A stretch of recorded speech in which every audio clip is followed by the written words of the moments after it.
Welcome to SVG-TV News for Monday, November 10th, 2014. I am Jennifer Richardson with the details. St. Vincent and the Grenadines has recorded an increase in total revenue and grants of $22.2 million up to September 2014 when compared to the same period of 2013. In providing members of the media with an update on the fiscal situation here at the end of September 2014, Prime Minister and Minister of Finance Dr. Trough explains that total revenue and grants stood at $405.9 million in 2014 compared to $383.7 million for the same period of 2013, which represents an increase of almost 6%. Current revenue, out of the total revenue and grants, the current revenue for the end of September 2014 is $375.2 million as against $341 million for the period ending September 2013. You'll see that as a number in the region of 10%. The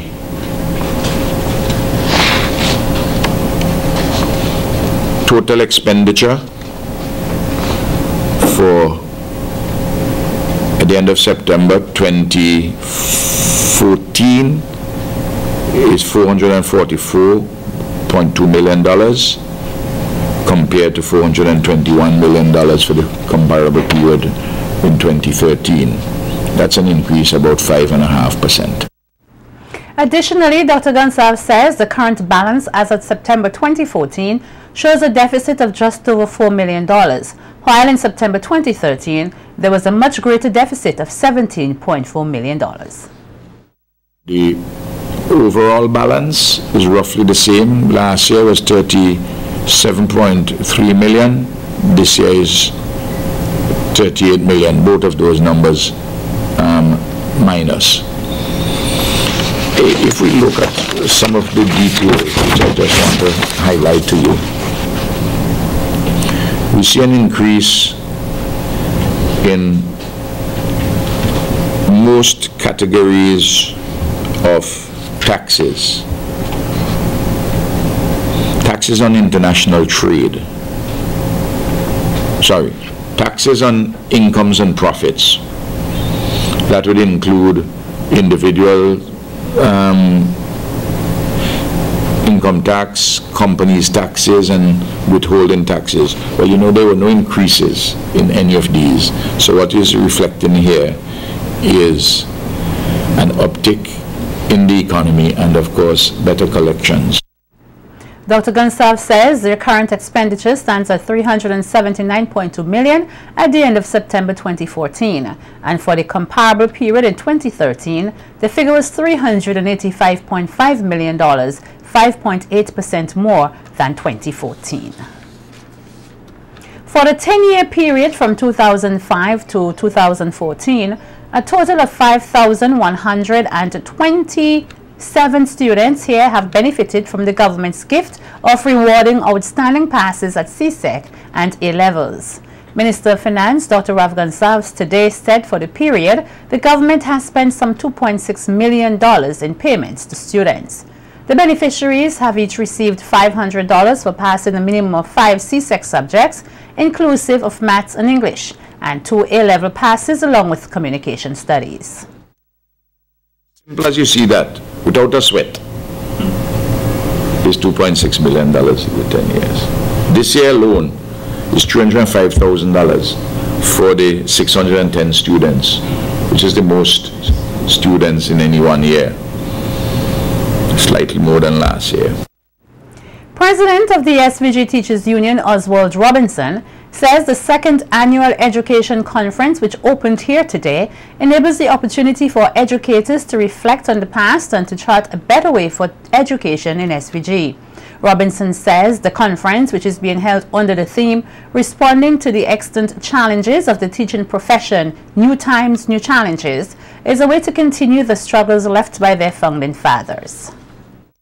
This struggle did not just start in 1975. It went way back then. I was retrieving some of the records And it showed way back in 1952, the teachers were already aware of the many challenges facing the teaching profession and education. And they had that regional collaboration. There was an incident in Grenada, and the teachers' union in St. Vincent was discussing that issue. The challenge of a physical makeover is now emerging among students and teachers. Speaking at the opening of the second annual education conference hosted by the SVG Teachers Union, representative of the Ministry of Education, Asfer Stevens, said it is no longer rare to have students and teachers decorated with tattoos.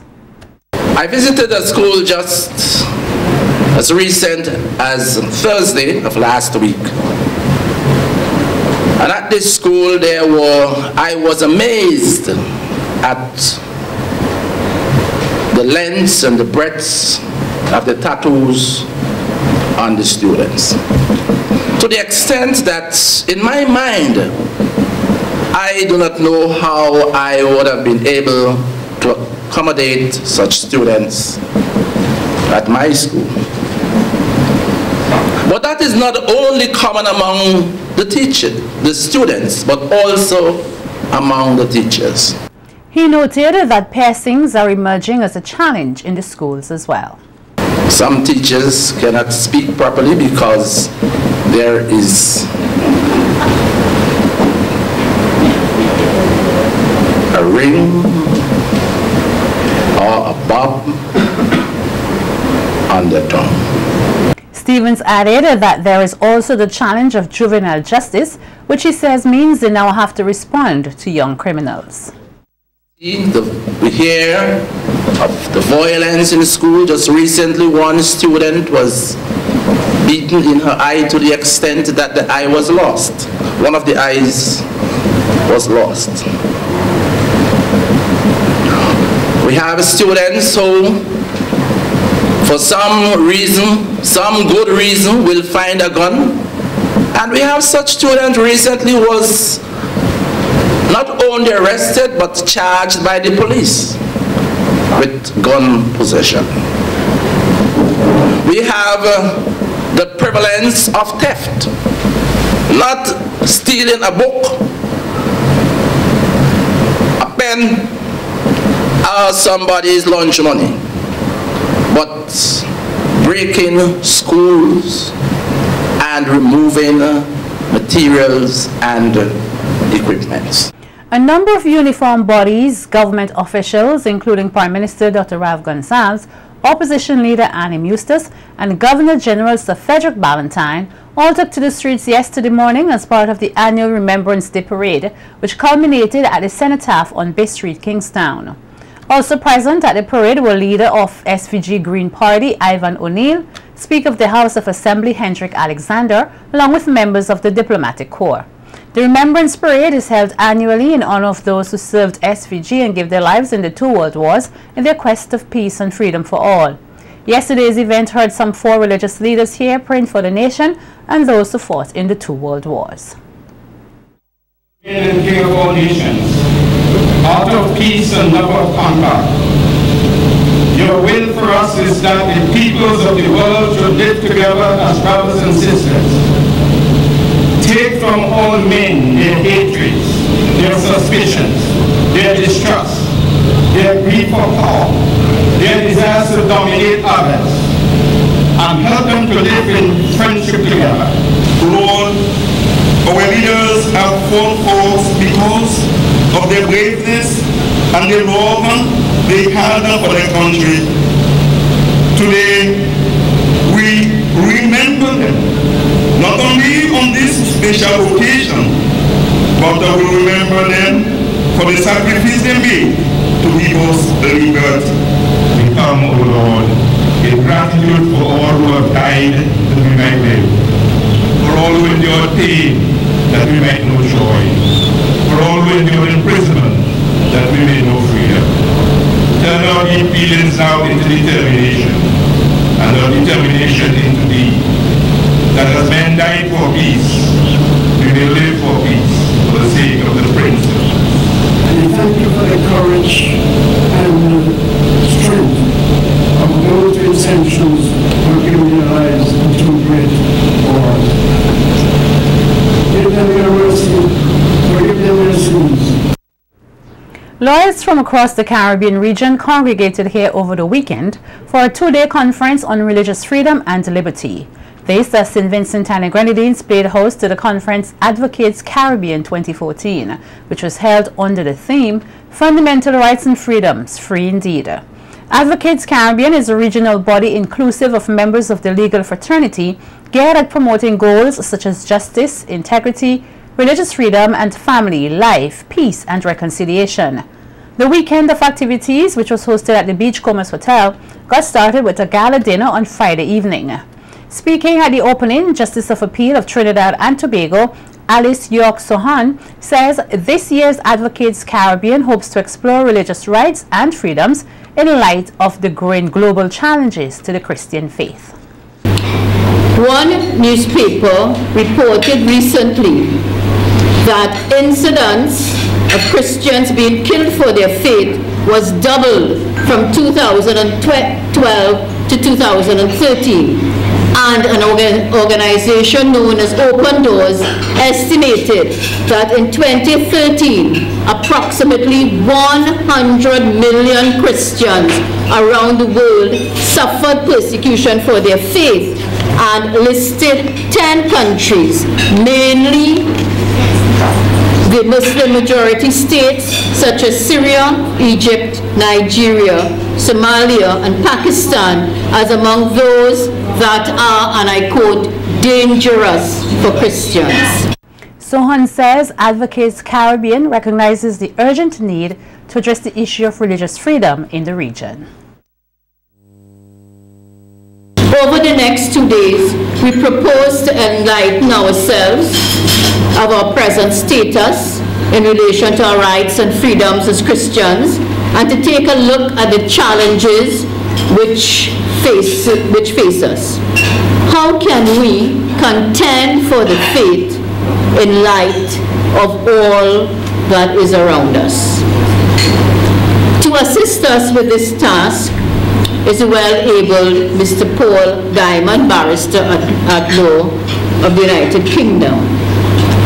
Paul is a contender of the faith and a defender of religious liberties, and has a huge experience in defending religious liberties in courts across Europe. Meanwhile, keynote speaker Vincentian pastor Dr. George Frederick told the gathering that it is important that persons go beyond simply imagery and hologram and seek to hear the voice of God. When the downtrodden is lifted, when the high and mighty can descend and help them, when the rough and tumble can experience calm, and when the uncouth and the unpolished and the rugged can be made plain and cultured and developed, that's when we're going to see the glory of God. That's when the glory of God will be revealed among us. That's when the context of understanding what is fundamentally right and what is genuine freedom we'll understand, because at that point we're seeing others as our brothers, not bourgeois and proletariats and all these kind of distinctions that we have, not third world and first world and second world. We will see people as the people of God that they were designed and made to be. We will see them not as holographs, things that we manipulate, but people we love genuinely, and we rarely put ourselves out of the way. Ladies and gentlemen, we have to go beyond the hologram.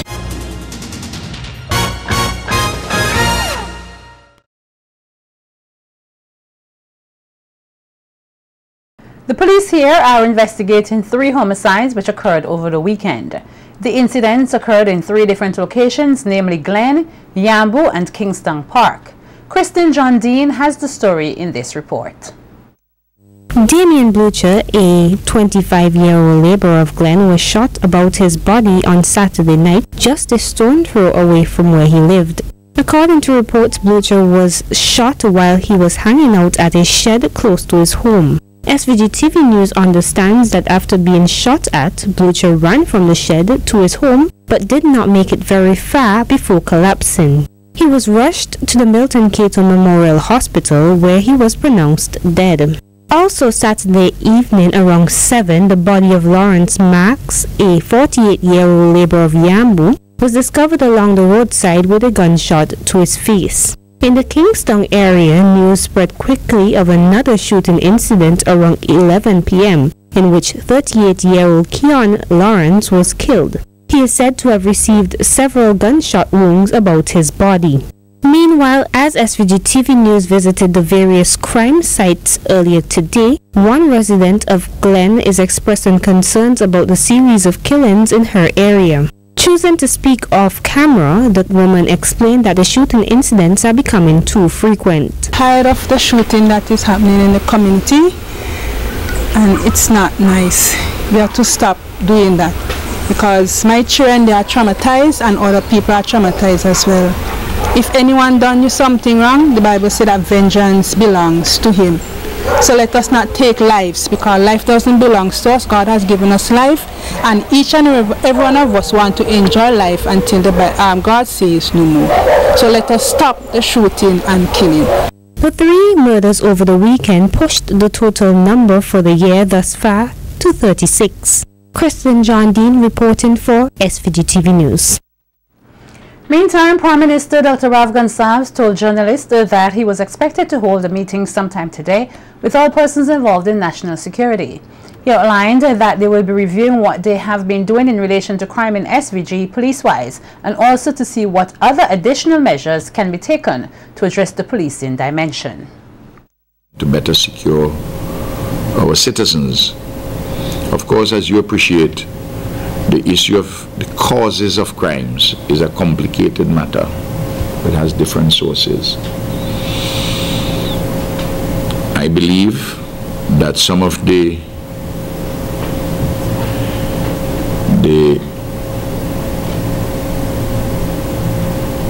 hatred which is being spewed in the public media, they contribute to the lessening of restraint by people who have a tendency towards violence. Their family issues, their issues relating to greed, and of course, I am satisfied that the fact that our Court of Appeal and the Privy Council have tied our hands in relation to the death penalty is a factor which is involved. He added that the death penalty may have to be reviewed also. But there's no doubt in my mind that where the death penalty has been effectively removed, that it has emboldened some people to kill. And that's not a fault of any government, that's the Privy Council and that's our Court of Appeal. Some persons may argue that the death penalty has never been a deterrent, but I feel that I consider that in our context that it is. It may not be a deterrent in some other places in the world, in Europe maybe, but here it is, in my view, a deterrent.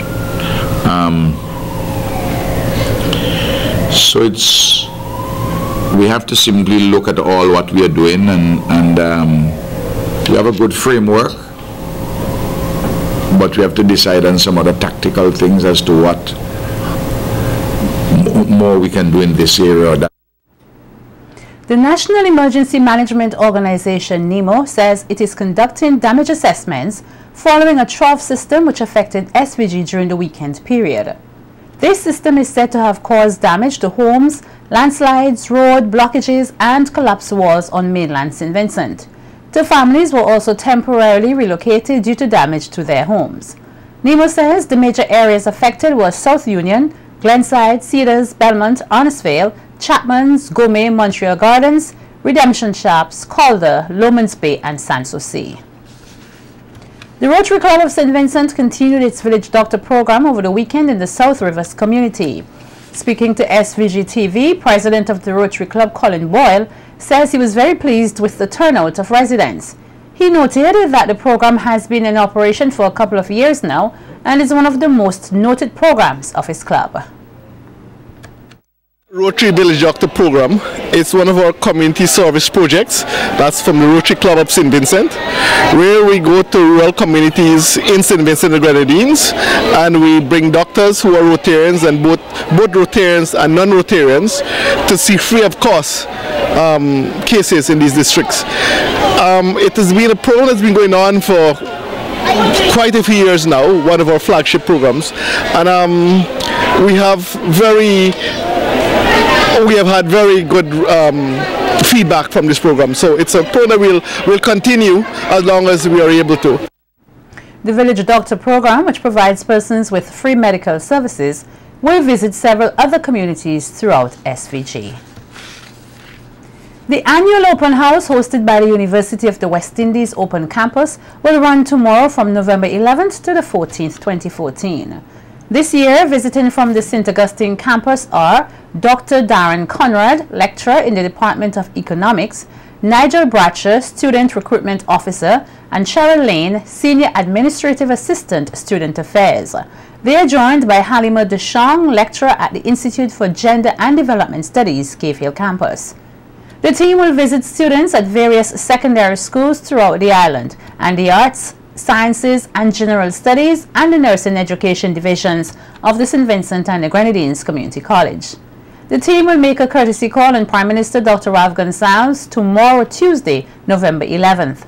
An open day will be held on Friday, November 14th at the open campus from 1:30 to 5 p.m. A number of Vincentians over the weekend got the opportunity to patronize the play Ugly, a production by the theatre group Remembrance of Gideon. The production at the Peace Memorial Hall kicks off the Ministry of Culture and the Bank of SVG National Theatre Festival 2014.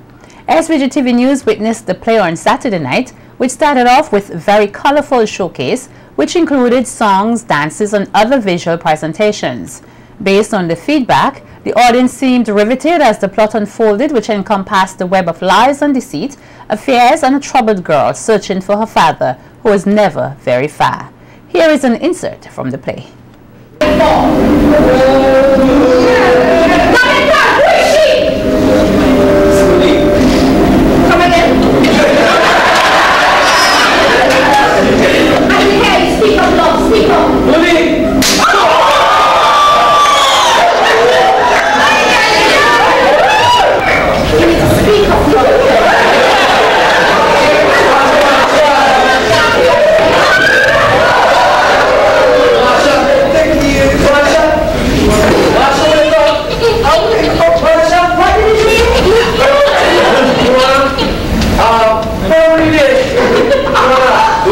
I'm sorry.